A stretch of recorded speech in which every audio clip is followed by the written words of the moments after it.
প্রচন্ড শীতের রাত। উনি মাগরিবের নামাজ, এশারের নামাজ পড়ে একটা মসজিদে শুয়ে পড়লেন, আর শুয়ে শুয়ে হাদিস পড়তেছেন। কি পড়তেছেন? কথা বলেন।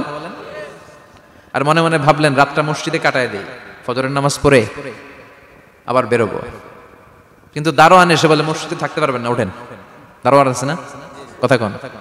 আহমদ ইবনে হাম্বল বললেন আমি শুধু রাতটা থাকতে চাই, আমি তো ফজরেরও মুসল্লি, ফজর নামাজ পড়বো তো এই মসজিদে, আমার থাকতে দাও। দারোয়ান তো দেয় না, কেনা মসজিদে থাকার জায়গা না, যান মিয়া। উনি যে আহমদ ইবনে হাম্বল এটা চিনে নাই, থাকতে দেয় না। কি করবে এখন? উনি কাঁথা গুছিয়ে হাদিসের কিতাব নিয়ে কাঁধের মধ্যে ব্যাগ নিয়ে মসজিদ থেকে বেরোয় গেলেন। কি আর করবেন, প্রচন্ড শীত, আর কাঁপতেছেন, বুড়ো মানুষ। পথিমধ্যে দেখলেন বাজার একজন খাব্বাজ, শাবুন খাব্বাজ, যুবক রুটি বিক্রেতা। সে রুটি বিক্রি করে, চুলার মধ্যে রুটি সেকে। সে যে সালাম দিল আসসালামু আলাইকুম, যুবক বলে ওয়ালাইকুম আসসালাম। আহমদ ইবনে হাম্বল বলে যুবক আমার যাওয়ার জায়গা নেই, সফরে বেরিয়েছি, খুব শীতে কষ্ট পাচ্ছি, রাতে যদি তোমার এই চুলা থেকে একটু আগুন পোহাই কোনো সমস্যা? যুবক বলে না না সমস্যা না, হালান ওয়া সাহালান, খোশ আমদেদ, আসেন আসেন, আপনি আগুন পোহাইলে আমার সমস্যা কি? সুবহানাল্লাহ পড়েন। আল্লাহ শুকরিয়া করে উনি বসলেন আর আগুন পোহাচ্ছেন। আর খেয়াল করলেন যুবক রুটি বানায় আর পরে আস্তাগফিরুল্লাহ, রুটির দলা বানায় পরে আস্তাগফিরুল্লাহ, খামির বানায় আর পরে আস্তাগফিরুল্লাহ, রুটি নিয়ে উনুনের ভিতরে চুলার ভিতরে সেকা দেয় আর পরে আস্তাগফিরুল্লাহ, দোকানদারের কাছে কেউ আসলেই সে রুটি দেয় আর পরে আস্তাগফিরুল্লাহ, ক্রেতার কাছ থেকে টাকা নিয়ে ক্যাশ বক্সে রাখে আর কি পড়ে, আবার রুটি বানানো শুরু করে আর কি পড়ে, খালি এইটাই পড়তেছে। ইমাম আহমদ ইবনে হাম্বল তো অবাক, কিরে এটা আবার কেমন যুবক, খালি আস্তাগফিরুল্লাহ। উনি প্রশ্ন করলেন যুবক ঘটনা কি? আসার পর থেকেই তোমার দেখতেছি তুমি রুটি বানাও, রুটি বিক্রি করো আর পড়ো আস্তাগফিরুল্লাহ, মালাকা ইয়া শাবাব। যুবক বলে আস্তাগফিরুল্লাহ আমার সবচেয়ে বেশি পছন্দের আমল, আমি সব সময় আঠার মতে ইস্তেগফারের সাথে লেগে থাকি আর সব সময় পড়তে থাকি আস্তাগফিরুল্লাহ, আর এর বদৌলতে আল্লাহ আমারে মুস্তাজাবুদ দাওয়া বানিয়ে দিয়েছে। আহমদ ইবনে হাম্বল তো অবাক, আনতা মুস্তাজাবুদ দাওয়া, তুমি মুস্তাজাবুদ দাওয়া রুটিওয়ালা? আমি এত বছর হাদিস পড়াই, আমিও তো মুস্তাজাবুদ দাওয়া না, আর তুমি রুটি বেচো বাজারে, তুমি মুস্তাজাবুদ দাওয়া, তুমি দোয়া করলে সব কবুল হয়ে যায়? যুবক বলে না আনা মুস্তাজাবুদ দাওয়া, আমি আমার জীবনে যত দোয়া করেছি কবুল করে নিয়েছে কে? সব দোয়া কবুল করে নিয়েছে আল্লাহ, একটা দোয়া ছাড়া। কয়টা? আহমদ ইবনে হাম্বলের কৌতূহল, কিউরিওসিটি আরো বেড়ে গেল, কি সব দোয়া কবুল হয়েছে একটা দোয়া ছাড়া? মাযালিকা দুআ ইয়া শাব, কি সেই দোয়া? যুবক এবার বলতে শুরু করলো আমার জীবনে যে দোয়াটা আল্লাহ কবুল করে নাই সেটা হচ্ছে আমি আল্লাহর কাছে অনেক চেয়েছি, অনেক দোয়া করেছি যে আল্লাহ শুনেছি এই জামানার সবচেয়ে বড় মুহাদ্দিস, তার নাম নাকি ইমাম আহমদ ইবনে হাম্বল, আল্লাহ তোমার কাছে আমার চাওয়া আমি যেন এই ইমাম আহমদ ইবনে হাম্বলরে দেখে মরতে পারি, আমি যেন ইমাম আহমদ ইবনে হাম্বলের হাতে হাত রেখে মুসাফা করতে পারি আর তার কপালে একটা চুমু এঁকে দিতে পারি। আহমদ ইবনে হাম্বল আবেগপ্রবণ হয়ে গেলেন, চোখের পানি ছেড়ে দিলেন, বলেন যুবক তোমার এই দোয়াটাও কবুল হয়ে গিয়েছে। আহমদ ইবনে হাম্বলের দেখা আর সাক্ষাৎ পাওয়ার জন্য আহমদ ইবনে হাম্বলের বাড়িতে তোমার যাওয়ার দরকার নাই, আহমদ ইবনে হাম্বল তোমার দরবারে ছুটে এসেছে। আনা আহমদ ইবনে হাম্বল মুহাদ্দিসুদ দাহর, আমি নিজেই আহমদ ইবনে হাম্বল। যুবক তো চোখের পানি ছেড়ে দেয়, আহমদ ইবনে হাম্বল চোখের পানি ছেড়ে দেয়। যুবক চিৎকার মেরে ইমাম আহমদ ইবনে হাম্বলকে জড়িয়ে ধরে, হাতে হাত রেখে মুসাফা করে, কপালের মধ্যে চুমু খায় আর আল্লাহর শুকরিয়া করে বলে ও ইমাম আসলে এই দোয়াটাও আল্লাহ আজকে কবুল করে নিল। বিশ্বাস হয় সবসময় ইস্তেগফার করলে আপনার দোয়াগুলোর এইভাবে কবুল করে নিবে কে? এই পাঁচটা জিনিস পাবেন সবসময় যদি ইস্তেগফারের সাথে লেগে থাকেন। রাজি আছেন তো? এজন্য বিশ্বনবী সব সময় নামাজে সালাম ফিরানোর পরে পড়তেন আস্তাগফিরুল্লাহ। কি পড়তেন? তিনবার পড়তেন আস্তাগফিরুল্লাহ আস্তাগফিরুল্লাহ আস্তাগফিরুল্লাহ। পড়তে রাজি আছেন? ইস্তেগফারের অনেকগুলো আলফাজ আছে, সবচেয়ে ছোট ইস্তেগফার হচ্ছে এটা আস্তাগফিরুল্লাহ আস্তাগফিরুল্লাহ। আরো আছে আস্তাগফিরুল্লাহ আল্লাযী লা ইলাহা ইল্লা হুয়াল হাইয়ুল কাইয়্যুম ওয়া আতুবু ইলাইহি। বিশ্বনবী বলেন এই ইস্তেগফারটা যদি কেউ পড়ে, আত-তাওয়াল্লি মিন ইয়াউমিজ যাহাফ, যুদ্ধের ময়দান থেকে পালিয়ে আসা কবিরা গুনাহ। কি গুনাহ? কাফেরদের সাথে যুদ্ধ, আমি তাগড়া যুবক, তলোয়ার নিয়ে নেমেছি, আমার দেহের এক ফোঁটা রক্ত থাকা পর্যন্ত আমি যুদ্ধ চালিয়ে যাব, আমি ফিরে আসতে পারবো না, আইনটা কার? ফিরে আসলে কবিরা গুনাহ। বিশ্বনবী বলেন যুদ্ধের ময়দান থেকে ফিরে এসেছে এরকম কবিরা গুনাহ অবলম্বনকারীও যদি আস্তাগফিরুল্লাহ আল্লাযী লা ইলাহা ইল্লা হুয়াল হাইয়ুল কাইয়্যুম ওয়া আতুবু ইলাইহি পড়ে, ওই কবিরা গুনাহকারীকেও ক্ষমা করে দিবে কে? পড়তে রাজি আছেন তো? আবার সাইয়েদনা আবু বকর বললেন ইয়া রাসূলুল্লাহ আল্লিমনি দুআআন আদউ বিহি ফি সালাতি, এমন দোয়া আপনি আমারে শিক্ষা দেন যে এই দোয়াটা আমি নামাজে পড়তে পারি। বিশ্বনবী বললেন, পড়ো আল্লাহুম্মা ইন্নী যালামতু নাফসি যুলমান কাসীরান ওয়া লা ইয়াগফিরুয যুনুবা ইল্লা আনতা ফাগফিরলি মাগফিরাতাম মিন ইনদিক ইন্নাকা আনতাল গফুরুর রহিম। সুবহানাল্লাহ পড়েন। এটাও ইস্তেগফার। আমরা এটা বলি দোয়া মাসুরা, সালাম ফেরানোর আগে পড়ি না? যেখানেই ক্ষমা চাওয়ার কথা আছে ওইটারই কি বলে? ইস্তেগফার। আল্লাহুম্মা ইন্নী যালামতু নাফসি, আল্লাহ জুলুম করেছি, যুলমান কাসীরা, অনেক জুলুম। ওয়ালা ইয়াগফিরুয যুনুবা ইল্লা আনতা, তুমি ছাড়া এই গুনাহ ক্ষমা করার তো কেউ নাই। ফাগফিরলি মাগফিরাতাম মিন ইনদিক, তোমার দয়ায় আমারে ক্ষমা করে দাও। ইন্নাকা আনতাল গফুরুর রহিম, তুমি হলা ক্ষমাশীল। ঠিক কি না? এটাও ইস্তেগফার, এটাও পড়বেন। আর এই সব ইস্তেগফারের শ্রেষ্ঠ ইস্তেগফারের নাম সাইয়্যিদুল ইস্তেগফার। যত ইস্তেগফার হতে পারে এর মধ্যে সবচেয়ে শ্রেষ্ঠতম ইস্তেগফার নাম কি? কথা কন। বুখারীর বর্ণনা, শাদ্দাদ ইবনে আউস রাদিয়াল্লাহু তাআলা আনহু বর্ণনা করেন, এই সাইয়্যিদুল ইস্তেগফার দিনের বেলা যে পড়বে ওই দিনে মারা গেলে সে জান্নাতি। এই সাইয়্যিদুল ইস্তেগফার রাতের বেলা যে পড়বে ওই রাতে যদি ইন্তেকাল হয় ওই লোকটা জান্নাতি। মুখস্থ আছে না? কার কার মুখস্থ হাত তুলেন। মাশাআল্লাহ, তাবারাকাল্লাহ, মাশাআল্লাহ, মাশাআল্লাহ। আর যাদের নাই তাদের হোমওয়ার্ক, তাদের আল্লাহুম্মা আনতা রাব্বি লা ইলাহা ইল্লা আনতা খালাকতানি ওয়া আনা আবদুক ওয়া আনা আলা আহদিকা ওয়া ওয়া'দিকা মাস্তাতা'তু আউযু বিকা মিন শাররি মা সানা'তু আবু'ু লাকা বিনি'মাতিকা আলাইয়া ওয়া আবু'ু লাকা বিযামবি ফাগফিরলি ফাইন্নাহু লা ইয়াগফিরুয যুনুবা ইল্লা আনতা। সুবহানাল্লাহ পড়েন। আজকে রাতে পড়ছেন, মারা গেলে জান্নাতি।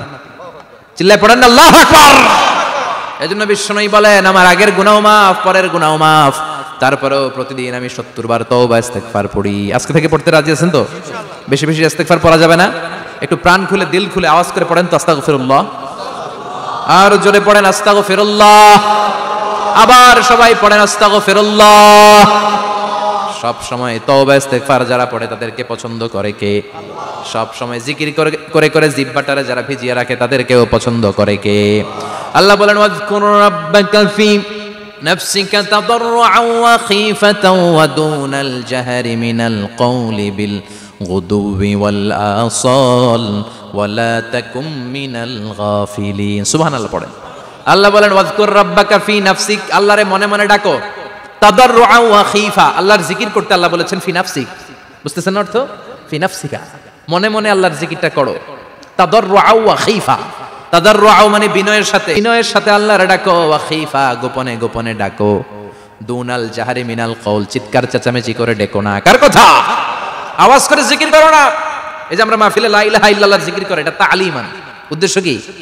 তালিমের জন্য আওয়াজ করে জিকির জায়েজ আছে, কিন্তু ব্যক্তিগত জিকিরের যে ইবাদতটা এটা আস্তে আস্তে হইতে হবে, এটা ভদ্রভাবে হতে হবে, চিল্লাচিল্লি করে নয়। আবার তালিমের জিকির ওইটাও ভদ্রভাবে। ইন্নাল্লাহা জামিল ইউহিব্বুল জামাল, আমার আল্লাহ সুন্দর, আমার আল্লাহর জিকিরের মধ্যেও সৌন্দর্য আছে না নাই? কিন্তু এদেশে জিকিরের ভেতরে লাফালাফি আছে না নাই? বেশি না কম? কি বসেন বসেন, হ্যাঁ বসে যান তো, অনেক ধরনের আছে জিকির।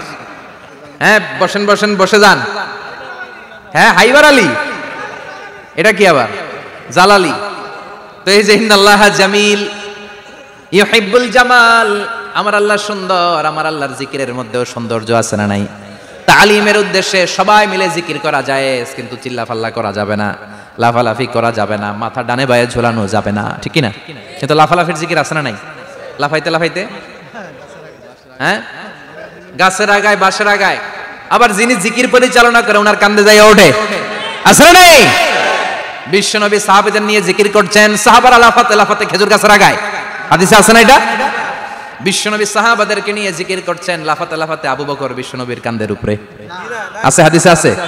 এটা জিকির নয়। কি সুন্দর দেখেন, ইসলাম বুঝা কত সহজ। ওয়াজকুর রাব্বাকা ফি নাফসিকা তাদাররুআ ওয়া খীফা, গোপনে জিকির করো, ভদ্রতার সাথে বিনয়ের সাথে জিকির করো। ওয়ালা তাকুম মিনাল গাফিলিন, দুনাল জাহরি মিনাল কওল, চিৎকার চেঁচামেচি করে জিকির করো না। যারা চিকফাল দিয়ে হই হই হই হই করে, আছে না? হই হই হই হই হই হইয়ের ভিতরে আল্লাহর নাম আছে। হ্যাঁ এই যে হুই হাই হুই হাই, এই স্টাইলের যে জিকির, এটার ভিতরে আমার আল্লাহর নাম আছে? আল্লাহর নাম যদি না থাকে ওইটা জিকির হবে? কথা বলেন। বিশ্বনবী বললেন, খবরদার, চিৎকার চেঁচামেচি করে লাফালাফি করে যারা জিকির করে এরা মনে করে আল্লাহ কানে শোনে না, কথা বলেন, আপনি গোপনেও আল্লাহর ডাকলে আপনার ডাকে সাড়া দিবে কে? এজন্য রাব্বুল আলামিন বলেন ফাযকুরুনি আযকুরকুম ওয়াশকুরুলি ওয়ালা তাকফুরুন। বান্দা আমার জিকির তোমরা করো, আমিও তোমাদের জিকির করব, ঠিক কি না? আমরা যদি আল্লাহর জিকির করি আমাদের জিকির করে কে? সুবহানাল্লাহ কইবেন না? আমরা আল্লাহর জিকির করে, আল্লাহ নাকি আমাদের জিকির করে? জানো তো না কথা এটা? আবার হাদিসে কুদসিতে আল্লাহ বলেন ফাইন যাকারানি ফি নাফসি যাকারতুহু ফি নাফসি। আমার বান্দা যদি একা একা আমার জিকির করে, আমি আমার বান্দার একা একা স্মরণ করি।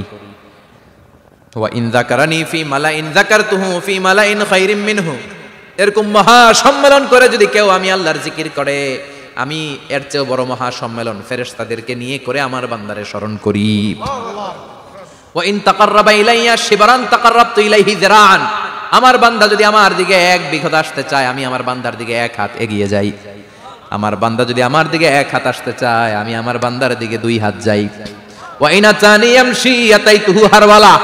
আমার বান্দা যদি আমার দিকে হেঁটে হেঁটে আসতে চায়, আমি আমার বান্দার দিকে দৌড়ে দৌড়ে যাই। সুবহানাল্লাহ পড়েন। এজন্য বিশ্বনবী বলেন লা ইয়াজালু লিসানুকা রাতবাম মিন যিকরিল্লাহ। আল্লাহর জিকির দিয়ে জিহ্বাটারে ভিজিয়ে রাখবা কার কথা? চিল্লায় বলেন কার কথা? সবসময় আল্লাহর জিকির করতে রাজি আছেন তো? সবচেয়ে শ্রেষ্ঠ জিকির বিশ্বনবী বললেন আফদালুয যিকরি লা ইলাহা লা ইলাহা লা ইলাহা ইল্লাল্লাহু মুহাম্মাদুর রাসূলুল্লাহ সাল্লাল্লাহু। সবচেয়ে শ্রেষ্ঠ জিকির লা ইলাহা। এর চেয়ে শ্রেষ্ঠ জিকির আছে? কথা বলেন। বিশ্বনবী বললেন মান ক্বালা লা ইলাহা ইল্লাল্লাহ সিদকান মিন কলবিহি। একনিষ্ঠতার সাথে অন্তর থেকে কেউ যদি জীবনে একবার বলে লা ইলাহা ইল্লাল্লাহ দাখালাল জান্নাহ। তার যদি পাপ থাকে, অন্যায় থাকে, ওই পাপ আর অন্যায়ের শাস্তিগুলার পরে কোনো না কোনো দিন আমার ওই বান্দা জান্নাতে ঢুকবে। একবার যদি খালিসান মিন কলবিহি সে পড়ে লা ইলাহা ইল্লাল্লাহ, তার জন্য জান্নাতকে অবধারিত করে দিয়েছে কে? আবার এটার নাম আল্লাহ দিয়েছে কালিমায়ে। কথা বলেন। দারাবাল্লাহু মাসালান কালিমাতান তাইয়িবাতান কাশাজারাতিন তাইয়িবাতিন আসলুহা সাবিতুন ওয়া ফারউহা ফিস সামা। সুবহানাল্লাহ। পবিত্র বাণী এটা কালিমায়ে তাইয়িবা। আবু সাঈদ আল খুদরি থেকে বর্ণিত, মুস্তাদরাকে হাকিম আর সহিহ ইবনে হিব্বানে এসেছে। বিশ্বনবী বলেন মুসা আলাইহিস সালাম আল্লাহর একবার প্রশ্ন করলেন, ইয়া রাব আল্লিমনি দুআআন আদউ বিহি। আপনি আমার এমন একটা জিকির শিক্ষা দেন যে জিকির দিয়ে আমি শুধু আপনার জিকির করব, কেউ এই জিকির করতে পারবে না। এই জিকির জানবো শুধু আমি আর জানবেন। কথা কোন? প্রশ্ন করছে কে? হ্যাঁ, কাকে করেছে? আল্লাহ এমন একটা জিকির শিখান যেই জিকির কেউ জানে না, আমি জানবো, আর ওই জিকির দিয়ে প্রাণ ভরে আপনারে ডাকবো। আল্লাহ বললেন মুসা পড়ো লা ইলাহা লা ইলাহা ইল্লাল্লাহু মুহাম্মাদুর রাসূলুল্লাহ। মুসা আলাইহিস সালাম বললেন আল্লাহ চাইলাম কি, কইলেন কি? লা ইলাহা তো জাতীয় জিকির, এটা তো আন্তর্জাতিক জিকির, এটা জানে না এমন কেউ নাই। এমনকি হিন্দু ভাইরাও জানে। কথা কোন? আল্লাহ আমি তো চাইছিলাম এক্সক্লুসিভ, এক্সক্লুসিভ আমার জন্য স্পেশাল। এর চেয়ে সুন্দর আর কেউ জানবে না। এত সুন্দর একটা জিকির আপনি দিবেন, এটা আমি ডাকবো আপনারে আর আপনি শুনবেন। আল্লাহ বললেন মুসা এর চেয়ে দামি আমার কাছে নাই। লাউ তাদাউ লা ইলাহা ইল্লাল্লাহ ফি কাফা। লা ইলাহা রে যদি মুসা এক পাল্লা রেখে দাও, ওয়াস সামাওয়াতু সাবউ ওয়াল আরদিন, সাত আকাশ সাত জমিন যদি আরেক পাল্লায় রেখে দাও, লা ইলাহা এক পাল্লায়, সাত আকাশ সাত জমিন আরেক পাল্লায় ওজন যদি দাও, লা রাজাহাত কাফাতু লা ইলাহা ইল্লাল্লাহ। মুসা দেখবা মুহূর্তের মধ্যে লা ইলাহা ইল্লাল্লাহর পাল্লা ভারী হয়ে গেছে। সাত আকাশ সাত জমিন এক পাল্লায়, শুধু লা ইলাহা ইল্লাল্লাহ এক পাল্লায়, মুহূর্তে লা ইলাহার পাল্লাটারে ভারী করে দিবে কে? এটা বিপ্লবী বাণী। আমরা এটার ভিক্ষার মধ্যে লাগাইছি। এখন ভিক্ষা করার সময় লা ইলাহা আছে না নাই? একটা টাকা দিয়া যান আমি গরিব ইনসান আর সমান, একটা টাকা দিয়া যান আমি গরিব ইনসান, আছে না নাই? জুমার নামাজের সময় ভিক্ষা করে একটা টাকা দিয়া যান আর লা ইলাহার জিকির লগে, আছে না নাই? এটা আমরা ভিক্ষার জিকির বানাইছি। এটা তো বিপ্লবী বাণী। এই বাণীর পক্ষে যারা, তারা ন্যায় আর সত্যের পক্ষে চিল্লায় বলেন ঠিক কিনা? এই বাণীতে যারা বিশ্বাস করে তারা এক আল্লাহর সামনে মাথা নত করে দেয়। গোটা পৃথিবীর কোন শক্তির সামনে ওই মাথা নত হয় না, ঠিক কিনা? এই লা ইলাহা যারা আমরা মানি, আল্লাহ ছাড়া কারোর সামনে মাথা নত করব? কোন শক্তি আমাদের মাথা নত করাতে পারে? এই কালেমার আন্দোলন যারা করে তারা আল্লাহ ছাড়া পৃথিবীর কাউরে ভয় পায় না, আর তারা চায় কালেমার পতাকা পৃথিবীর মধ্যে যেন পথ করে উড়ে, ঠিক কিনা? বাংলার জমিনে কালেমার পতাকা উড়ুক, আমরা চাই কি চাই না? কোনো একদিন এ দেশের আকাশে কালিমার পতাকা উড়বে, সেদিন সবাই খোদাই বিধান পে দুঃখ বেদনা ভুলবে। কোনো একদিন এ দেশের আকাশে কালিমার পতাকা উড়বে, সেদিন সবাই খোদাই বিধান পে দুঃখ বেদনা ভুলবে। চিৎকার করে বলেন ঠিক কিনা? এই কালেমার সমাজ যদি হয়, ওই সমাজে কেউ লাঞ্ছিত হবে না, ওই সমাজে কোনো নারী নিগৃহীতা হবে না, ওই সমাজের কোনো কাজের মেয়েরা ধর্ষিত হবে না, ওই সমাজে দুর্নীতি থাকবে না, ঘুষ থাকবে না, চাঁদাবাজি থাকবে না, টেন্ডারবাজি থাকবে না। সমাজটারে শান্তি দিয়ে সমৃদ্ধ করে দিবে কে? এজন্য সব সময় জিকির করতে হবে একজনের, চিল্লায় বলেন তিনি কে? শ্রেষ্ঠ জিকির হচ্ছে লা ইলাহা। করতে রাজি আছেন? সব সময় জিকিরটা করতে রাজি আছেন?